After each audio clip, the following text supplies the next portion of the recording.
வணக்கம் நண்பர்களே. இன்னைக்கு சிங்கிள் பிரிண்ட்னா என்ன அப்படின்றத பத்தி தான் இந்த வீடியோல பார்க்க போறோம். ஆக்சுவலி இந்த சிங்கிள் பிரிண்ட் ஏன் ஃபார்ம் ஆகுது?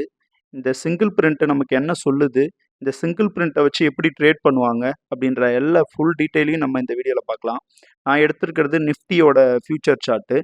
நிஃப்டியோட ஃபியூச்சர்ல மே 13த் அன்னைக்கு ஒரு சிங்கிள் பிரிண்ட் ஃபார்ம் ஆயிருக்கு. அதாவது ஒரு பையிங் சிங்கிள் பிரிண்ட் ஃபார்ம் ஆயிருக்கு. அதில் பார்த்தீங்கன்னா பையிங் சிங்கிள் பிரிண்ட்டுக்கு அடுத்த நாள் மே 14th மேலேயே ஒரு அக்செப்டன்ஸ் கொடுத்துருக்கு. ஸோ மேலே அக்செப்டன்ஸ் கொடுத்த உடனேவே ஒரு 1 ஆர் 2 டேஸில் மார்க்கெட் வேகமாக மேலே போக ஆரம்பிச்சிடுச்சு.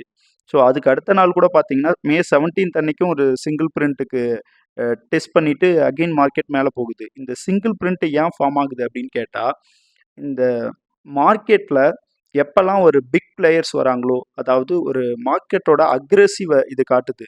இந்த மாதிரி மார்க்கெட்டில் சிங்கிள் பிரிண்ட்ஸ் வரும்போது அதாவது இந்த க்ரீன் கலரில் இருக்கிறது எல்லாமே பையிங் சிங்கிள் பிரிண்ட், இந்த ரெட் கலரில் இருக்கிறது எல்லாமே செல்லிங் சிங்கிள் பிரிண்ட்டு.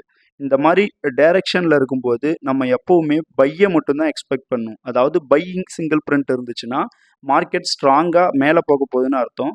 ஸோ அந்த மாதிரி டைமில் உங்கள் ஸ்ட்ராட்டஜி ஏதாவது செல்லிங்க்கு இண்டிகேட் பண்ணுச்சுன்னா நீங்கள் அந்த டைமில் செல் பண்ணுறத ஸ்டாப் பண்ணிக்கோங்க.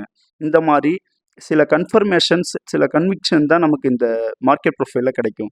இதை வச்சு எப்படி ட்ரேட் பண்ணுறதுனா, ஒன்ஸ் சிங்கிள் பிரிண்ட்ஸு ஃபார்ம் ஆயிடுச்சு அப்படின்னா அதை ஒரு ஸ்ட்ராங் ரெசிஸ்டன்ஸாக இல்லை ஒரு சப்போர்ட்டாக எடுத்து ட்ரேட் பண்ணுவாங்க.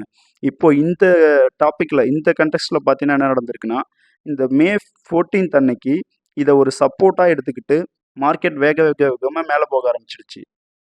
ஸோ இந்த சிங்கிள் பிரிண்ட்டை வச்சு நிறைய பேர் நிறைய ட்ரேட் பண்ணுவாங்க.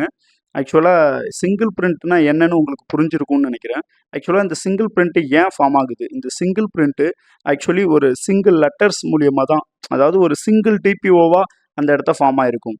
இந்த இடத்த மார்க்கெட் ரீவிசிட் பண்ணாமல், அதாவது நெக்ஸ்ட் டிபிஓ இந்த ஏரியாவில் ரீவிசிட் பண்ணாமல் டைரெக்டாக அக்ரெசிவாக பை ஆகிறதால தான் இதை ஒரு சிங்கிள் பிரிண்ட்டு அப்படின்னு சொல்கிறோம். ஓகே நண்பர்களே, நம்ம அடுத்த ஒரு நல்ல வீடியோவில் பார்ப்போம். என்னோட சேனலை ஃபாலோ பண்ணுங்கள். இந்த மாதிரி நல்ல அப்டேட்ஸை நான் உங்களுக்கு டெய்லி கொடுக்குறேன். தேங்க்யூ.